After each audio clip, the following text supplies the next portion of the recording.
Welcome back to Mary's Eclectic Interests. I'll be making pumpkin bread.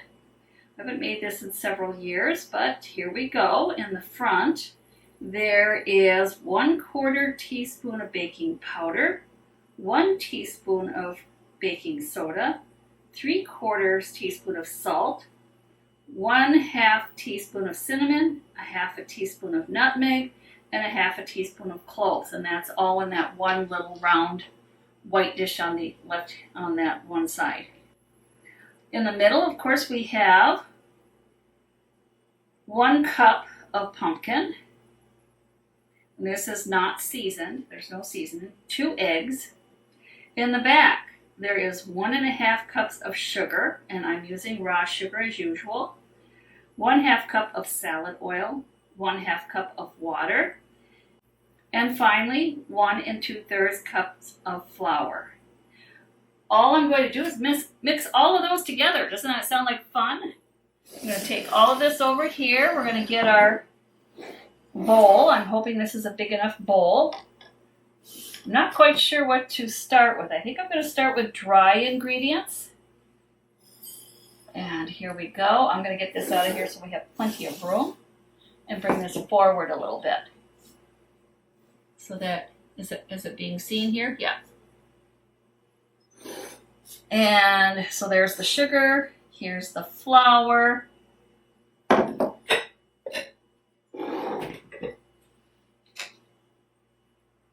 Baking powder, baking soda, salt, our 3 spices,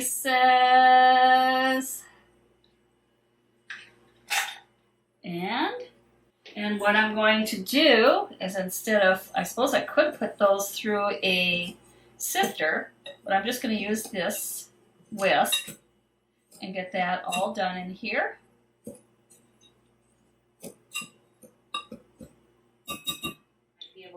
First, I'm going to start with this lovely wooden spoon. And of course, I have the 2 eggs. And what I had better do is crack these eggs. Let's see, I'll pull. Here, we'll just do this and I'll bring it back. Because we surely don't want these. Whoops. Hopefully, there's no eggshells in there. Yes, there is one. Okay, I got it. And here's the next one. Right. And so here's our eggs, and I'm just going to whisk them, not whisk them, but use a little fork, blend those. Set this aside. I'll bring my big bowl back in. And I'm debating on, I think I'm going to put the water in and the oil in. And let's get those mixed in a little bit.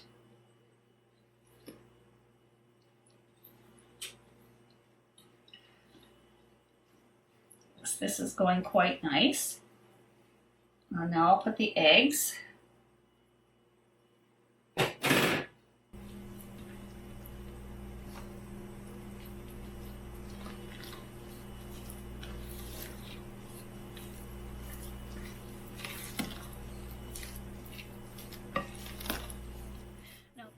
All right, I'm mixing this up, and the directions say I can either make 1 large loaf or 3 small loaves.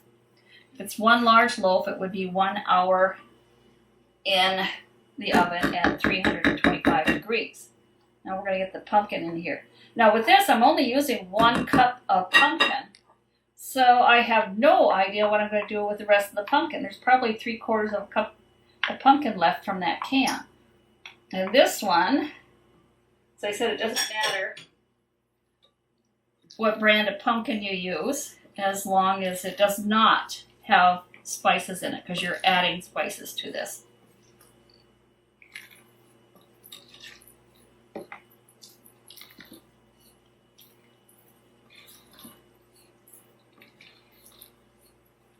Well, it smells good. I'm not going to guarantee what it's going to be like afterwards. Sometimes I like to experiment with things. I do have this in my not my cookbook, but in my recipe book, but I know I have not made this for a long time. All right, that is nicely mixed together. What I'm going to try to do is I'm not going to make one loaf. I'm not going to make 3 loaves. I'm going to try and make this. There are 8 loaves, small loaves. I think I have too much for these, but I'm going to see how they fill up. And so I am going to spray these. I only have, okay, this is a Pam spray, but this one has flour in it. Usually they'll just say use an oil or something like that. I cheat. I like to get things in spray cans. If there's any left in here, this is probably, there we go. Now, if it doesn't work out, I'll let you know. I figured I could use this one up, and then I have one more. In case, boy, that gets in your lungs.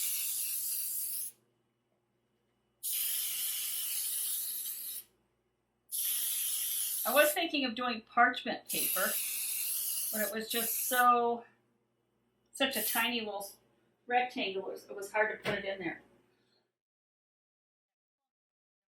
All right, let's see how this is going to work. If I were smart, I would put some chocolate chips in this mixture. I think that would be really good.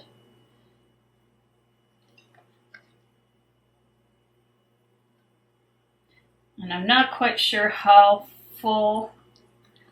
I'm just going to try and get them all somewhat full and then use whatever's left to top them off. And the reason I want these so small is I don't have family I'm sharing this with. And I sure don't want one great big. Oops, I noticed that some of the flour didn't get mixed in. I guess I should have used a spatula to get down to the bottom here. There, resolve that issue. So I didn't want to have one big large loaf. And I could freeze it, yes. Cut it up and freeze it in sections. But I thought this might be a little nicer. Maybe if this turns out, I might bring over some for one of the neighbors.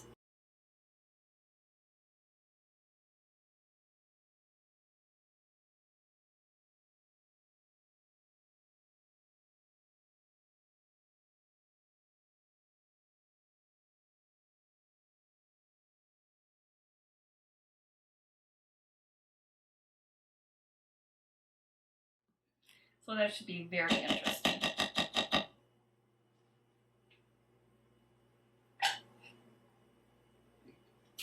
All right, let's see if I can get this very last bit there in here. I would think they would have made this so that it's one loaf in here, but maybe not. Because they're about halfway filled. I'm not sure how high up they're going to go. I would have preferred to have them higher up, more than where they're at now. Oops, I got some that's kind of sloppy. And some I have, oops, boy, I'm just slopping all over, aren't I? So this one I'm a little concerned over. Maybe I'll take a little bit of this one here, and oh, it's not going to let me do this. I suppose I should have a spoon there and throw a little bit more in here. There, because this one was a little high. All right, whack it down a few times. And here we go. I'm going to be putting this in the oven.